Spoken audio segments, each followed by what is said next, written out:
뉴스 속보 전해드리겠습니다. 국민의힘도 이제 어제부터는 본격적으로 불이 붙었습니다.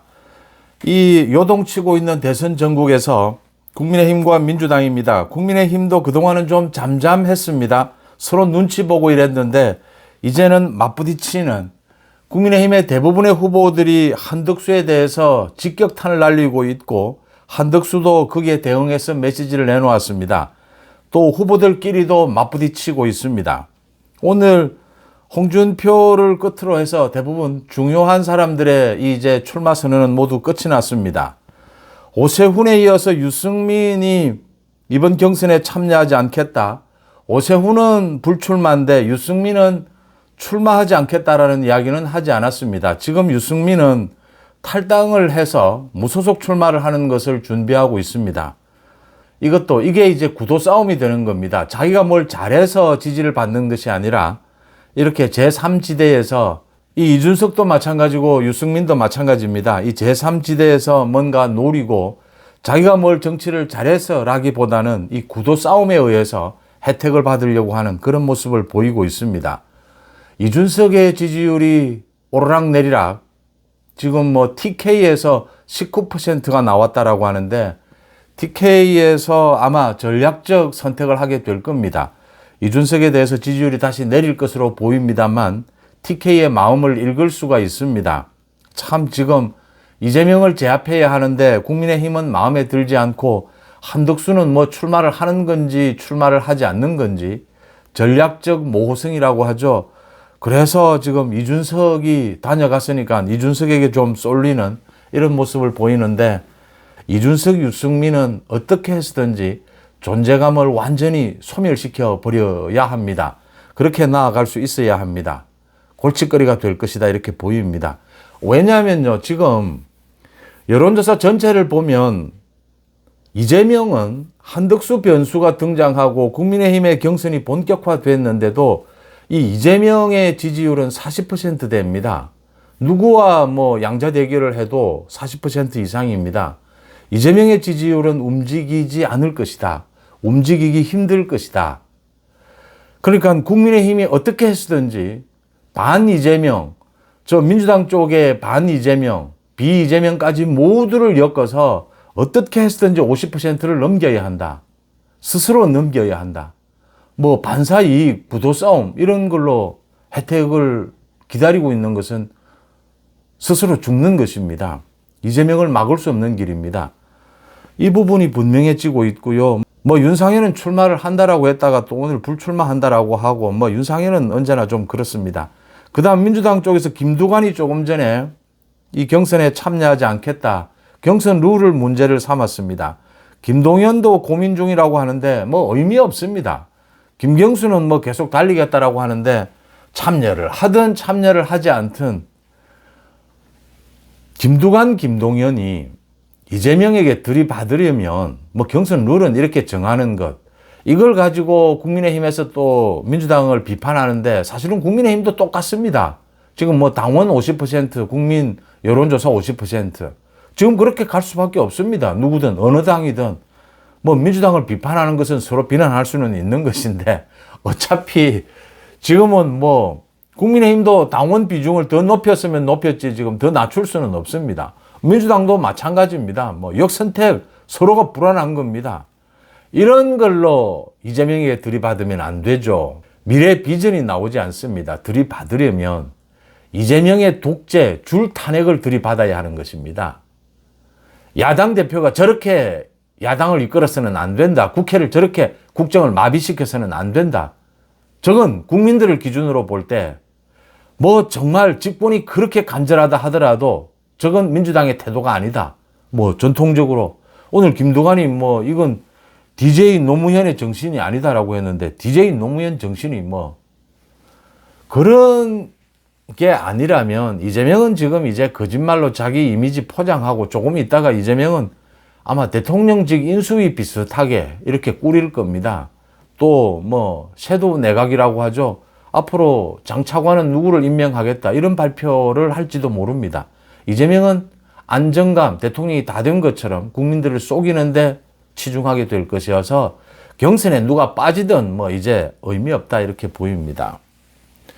그런 전체적인 국면을 살펴볼 수가 있고요. 한덕수에 대해서 오늘 소위 뭐 국민의힘의 빅4 이 직격탄을 쏟아 부었습니다. 먼저 홍준표입니다. 한덕수는 탄핵 정부의 총리였다. 한덕수를 뭐 대망론을 이야기하는 국민의힘의 의원들 50명에 대해서 철딱선이 없다. 뭐 철딱선이 없는지 당장 그만두라라고 했습니다. 저는 이번 이 대선 전국에는 말이 좀 세져도 괜찮습니다. 뭐 격돌해야 합니다. 수위를 넘어서는 것은 이 평상시라면 수위를 넘어서는 것은 분열의 우려가 있다라고 자제를 하라라고 할 텐데 이번에는 정말 수위를 좀 넘어서도 괜찮다 이렇게 봅니다. 왜냐하면요. 지금 이재명을 제압하기 위해서는 모두 지금 말씀드린 대로 용광로처럼 모두 하나로 녹여내야 합니다. 그러려면 부딪힐 것은 부딪히고 또 화합할 것은 화합하고 교통정리가 되어야 합니다. 누구나 자기가 지지하는 후보가 있는 사람도 있고 없는 사람도 있습니다. 유권자들 중에. 이제 자기가 지지하는 후보가 아닌 사람을 선택해야 되는 이런 많은 그게 폭이 넓어지는 이런 상황에 와 있습니다. 그래서 갈등이 빚어지더라도 분열의 우려가 있더라도 세게 부딪혀야 합니다. 그래서 분열이 돼서 해결을 못하면 방법이 없는 겁니다. 그런데 해결을 해내면 하나로 뭉쳐내기만 한다면 이재명을 제압은 할 수 있다라고 하는 것입니다. 충분히 가능성이 있다라고 하는 것입니다. 그런데 말을 세게 하고 뭐 이렇게 수위를 넘어서더라도 저질이 되어서는 안 된다. 홍준표는 언제나 이 부분이 걱정입니다. 홍준표 말 세게 하죠. 탄핵 정부의 총리여서 한덕수는 안 된다. 똑같이 저는 지금 국민의힘 후보들이 제가 어제도 말씀을 드렸습니다. 이 한덕수 출마론, 대망론에 대해서 국민의힘 후보들은 완전히 뒤집어져야 합니다. 어떻게 이런 일이 있을 수 있느냐. 오늘 그러니까 나경원도 그랬고 김문수도 그랬고 지금 관세 전쟁 중인데 부적절하다라고 했고 한동훈도 이건 해당 행위다. 맞습니다. 해당 행위 맞고요. 뭐 부적절한 건 맞습니다. 이거 더 나아가서 더 세게 한덕수를 공격해도 괜찮습니다. 지금 민주당에서는 한덕수를 오늘 직권남용 직무유기 고발까지 했습니다. 그리고 뭐 한덕수에 대해서 가전 인신공격을 이제 퍼붓기 시작했습니다. 한덕수에 대해서 왜 이러겠습니까? 민주당에서. 한덕수가 두려운 겁니다. 한덕수가 갖고 있는 이 자산입니다. 이 경제, 통상, 안정감 이런 부분이죠. 이재명이 갖지 못한 것입니다. 국민의힘에서는 지금 일단은 자존심으로라도 국민의힘 당원도 아닙니다. 한덕수는. 이 지금 국민의힘 경선을 하는데 갑자기 한덕수가 등장했기 때문에 국민의힘 후보라면 자존심도 상하고 이건 말이 안 되는 겁니다. 이건 뭐 국민의힘 경선은 뭐 하지 말라는 거냐, 의미가 없다는 거냐. 그래서 반발하고 강하게 쏘아붙일 수 있습니다. 해당 행위 맞고요. 부적절 맞습니다. 그런데 홍준표가 이렇게 탄핵 정부의 총리여서 안 된다? 그러면 홍준표는요. 지난 한 해 동안 여러분들과 함께 지켜봐온 대목입니다.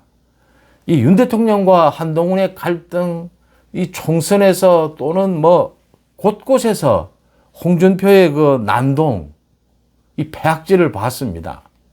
자기에게 국무총리를 달라 한동훈을 정리해주겠다, 칼질해버리겠다. 뭐 이번 계엄 탄핵 들어서도 계엄은 잘된 것이다, 아니다, 잘못된 것이다. 탄핵은 잘못됐다, 아니다, 어쩔 수 없었다. 이제는 탄핵도 잘한 것이다, 공격합니다. 탄핵 정부의 총리라고 합니다. 그리고 또 하나 있습니다.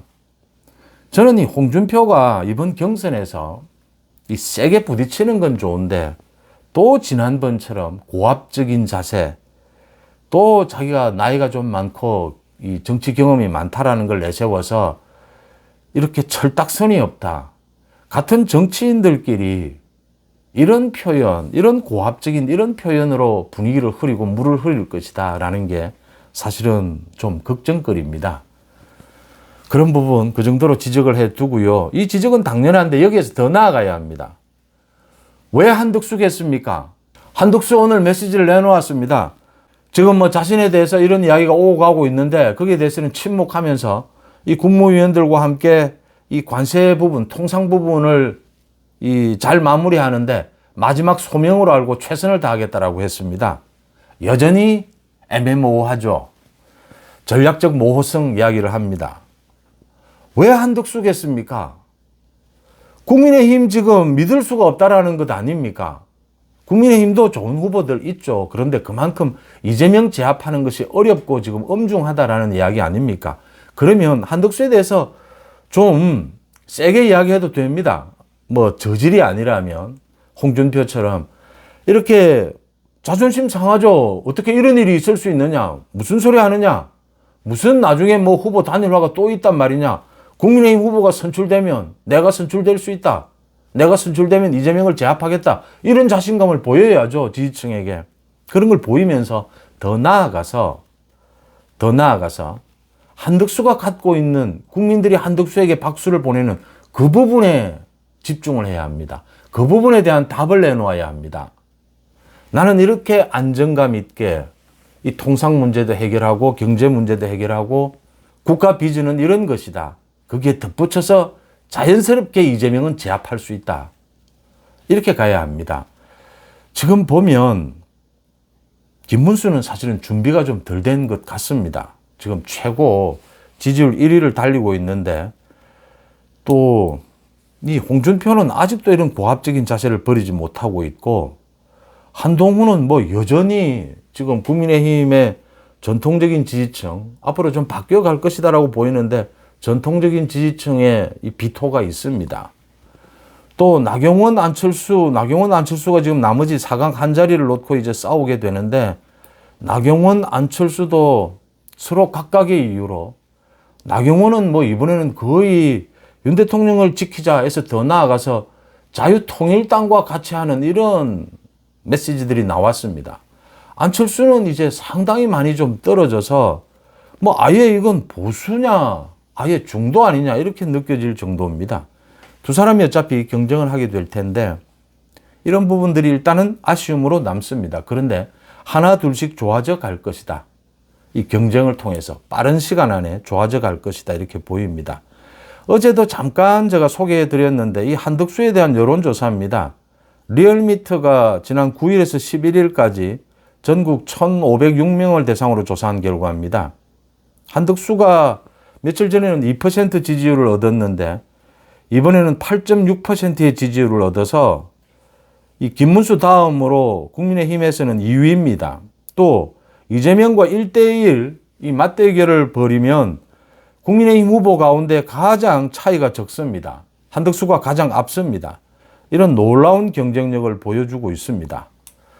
오늘 한덕수가 출마하지 않겠다라고 해도 한덕수 효과는 계속됩니다.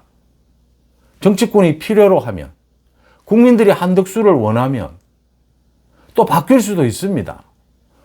뭐 죽어도 출마하지 않는다라고 해도 또 며칠 뒤에 한덕수 대망론 또 나올 수 있습니다. 정치라는 건 그렇지 않습니까? 그래서 이제 공격도 하는 건데 한덕수를 대신할 자신의 비전을 보이면 됩니다. 지금 민주당 이재명은 한덕수에 대해서 지금 거의 뭐 인신공격입니다. 완전히 물어뜯깁니다. 이러고 있는데 민주당 제가 뭐 조언을 해줄 생각은 없지만 이재명이 한덕수가 갖고 있는 저 장점 조금이라도 보여주면 그게 더 나을 겁니다. 보여주지 못하는 겁니다. 그 부분이 있고요. 지금 참 우왕좌왕하는 사람들 중에 대표적인 사람들이 국민의힘의 108명 현역 의원들입니다. 사실은. 한덕수 대망론에 50명이 모였다.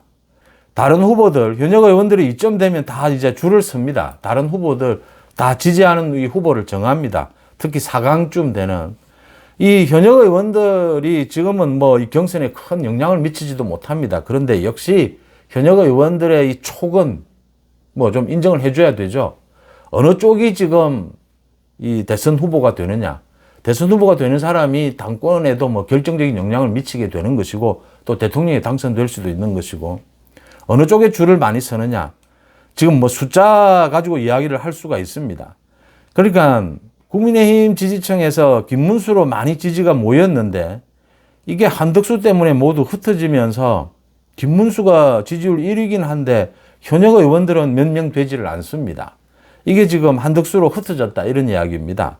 한덕수가 안 되면 김문수로 다시 올 수도 있는데 거기에도 김문수가 파괴력을 보여줘야 합니다. 비전이나. 그 다음 가장 많은 사람이 역시 한동훈입니다. 한동훈은 이거 뭐 친한계다라고 해서 똘똘 뭉쳐있죠. 20명 정도. 홍준표는 사실은 측근이 없습니다. 그런데 이리저리 많이 모아가지고 뭐 10명 가까이 이번에 모았다라는 것이고요.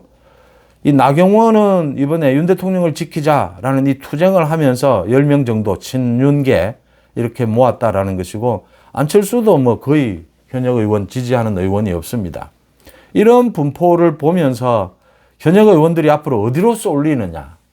이번에는 아마 국민의힘 지지층, 이 지지층이 쏠리는 쪽으로 현역 의원들이 따라가는 이런 양상을 보이게 될 것이다. 그게 10일, 1, 2주일 사이에 판가름이 난다라고 하는 것입니다. 22일이 되면 이제 4강이 결정이 됩니다. 4강이 결정이 되면 공개하지는 않겠지만 국민 여론조사라든지 이게 드러날 겁니다. 이제 압도적인 1위가 탄생을 하느냐. 앞으로 지금 일주일 정도 사이에 압도적인 1위가 탄생을 할 것이냐. 그래서 마지막 결선 투표가 없는 것이냐. 4강 대결로 끝나는 것이냐. 지금 이런 부분들도 앞으로 가르마가 타질 것으로 보입니다. 국민의힘 지지층으로서는 참 어려운 시간을 지나고 있습니다. 그런데 분명히 이재명은 제압할 수 있다. 제압할 수 있는 틈은 국민의힘 지지층, 제가 뭐 송은재TV 댓글만 봐도 저보다 훨씬 더 많이 알고 계시고 훨씬 더 많은 희망과 가능성을 보고 계십니다.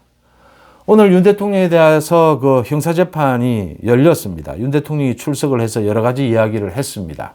참 안타까운 부분이고 지켜볼 수밖에 없는데, 여기서 가장 조심해야 할 것은 뭐 계속해서 자유통일당식의 주장들, 계속해서 뭐 윤심 이야기를 하면서 오늘도 그런 이야기가 많이 나오는데, 윤 대통령은 뭐 예수님과 같이 자유민주주의를 지켰다는 둥, 5년 뒤에 윤 대통령이 다시 출마한다는 둥, 밑도 끝도 없는 이런 이야기들을 가지고 지금 이렇게 이 강성 지지층을 결집해서, 저는 장사라고 봅니다. 이 장사, 돈 때문에 이런다라고 봅니다.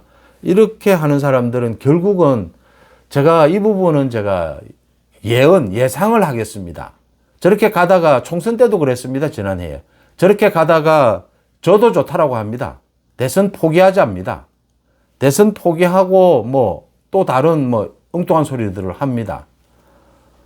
저런 사람들이 배신자입니다. 저는 그렇게 봅니다. 여러분들은 어떻게 생각하십니까? 뉴스 속보 마칩니다. 고맙습니다.